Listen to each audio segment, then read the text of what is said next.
It wasn't the best of starts, with a score of 49 points. One of 3 late changes, Matt Sells joined Nico Williams in a Forest double-up, but the pair lost their clean sheets to a 78th minute penalty, despite what was ultimately a comfortable 3-1 win. Ezri Konsa saw red against Newcastle, but Aston Villa held out for a 0-0 draw to limit the damage. And opting for Pedro Porro ahead of James Tarkowski just about paid off, after that late controversial penalty awarded to Leeds. The only real saving grace was Tijani Reinders, who enjoyed a dream debut against Wolves, contributing a goal and assist after orchestrating the opener from Haaland. Mohamed Salah left it late to extend his record of delivering on opening day to 9 consecutive seasons in an emotional night at Anfield. The decision to drop Chris Wood on the basis of Forest's goal-shy pre-season proved costly, as all 3 forwards failed to get on the scoresheet.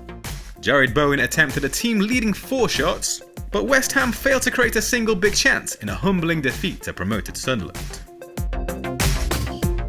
So let's look ahead to the transfer plans for Gameweek 2. Ezri Konsa's red card has thrown my bench boost plans into disarray, and Fantasy Football Hub's AI recommends Chris Richards as his replacement. Crystal Palace kept Chelsea at bay in a goalless draw, restricting the home side to just 2 shots on target. That was their 8th Premier League clean sheet in 2025, only Man City have kept more. You can get personalised AI transfers for your FPL team with 50% off via the link in the description. Ordinarily, I'd be happy to keep Konsa through his one-match ban, and I did briefly flirt with the idea of bench boosting with just 14 players, because I'm not overly convinced that anyone I buy outscores him between now and Gameweek 7, given Aston Villa's kind schedule. But I have since come around to the idea of selling, and I'm in agreement with the Hub's AI that Chris Richards looks to be the best bet. Relatively kind fixtures against Forest, Sunderland and West Ham in the next 4 game weeks can help Palace build on a steady start. They play on Thursday in the Europa Conference, so I won't be moving until after that game, but Konsa to Richards is likely to be my first transfer of the season, as underwhelming as that sounds. And here's how the team is set to line up. Nottingham Forest gave away very little in their opener, with just 0.68 non-penalty expected goals conceded. Next up is a Crystal Palace side that were held out by Chelsea in Gameweek 1 and face a midweek Europa Conference clash 3 days prior. The Eagles look set to lose talisman Ebere Eze to Spurs in the coming days as well. Joining Nico Williams and potential new signing Chris Richards is Pedro Porro, who could be utilised as a wingback against Man City. Thomas Frank set up in a 5-3-2 shape against PSG in the Super Cup last week, just as he did at times with Brentford in big games, and that trend may well continue here. The Spaniard led defenders with 3 key passes in Gameweek 1 and shared set-piece duties with Mohamed Kudus. Record signing Florian Wirtz struggled to cope with the pace and physicality of the Premier League in his debut against Bournemouth, but showed signs of promise with 3 key passes and a shot which he dragged just wide of the post. Newcastle surprised us all with a clean sheet on the road to Aston Villa, and no side conceded fewer shots or expected goals on the opening weekend. Stealing the show against Wolves, Tijani Reinders impressed from the outset and looks seriously underpriced.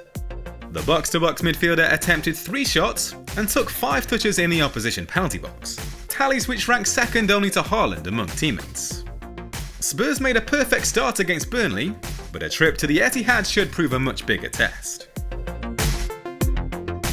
Ultimately, I've got little choice but to give Jared Bowen more time.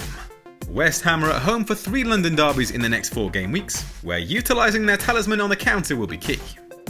Chelsea have kept just 2 clean sheets in their last 10 Premier League away matches.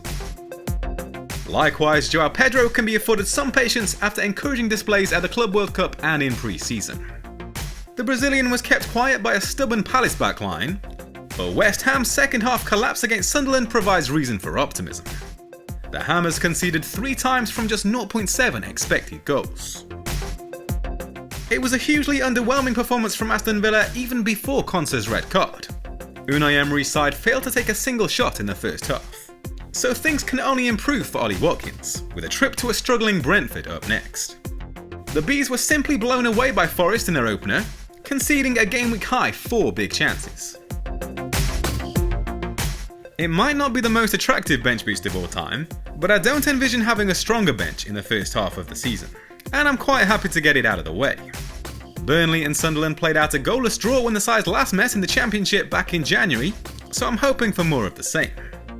Kiernan Dewsbury-Hall showed a few signs of promise against Leeds on Monday night. He took all of Everton's set pieces and came close to an assist when Jacob Bryan headed narrowly over the bar from close range.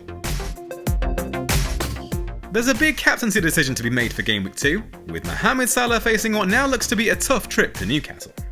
Eddie Howe's side restricted Aston Villa to a Gameweek low 3 shots on opening weekend, and have historically been hard to beat at home. One of the reasons for including Bukayo Saka in my initial team was to give myself an additional captain option this game week. But Leeds gave a strong account of themselves in their opener, allowing Everton just 1 shot on target and 0.6 expected goals. On top of that, Arsenal were far from their best against Man United, ultimately coming away with a smash and grab. That said, I expect an improved performance for their first home game of the season, and I'm gambling on Saka proving his influence.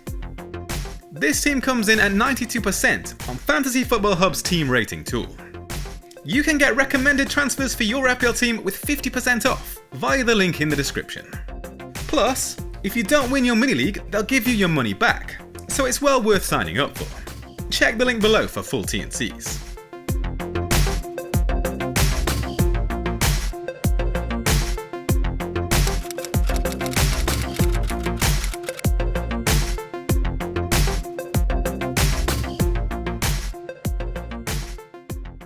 All the data included in this video is available on the Hub Opta Stats tool.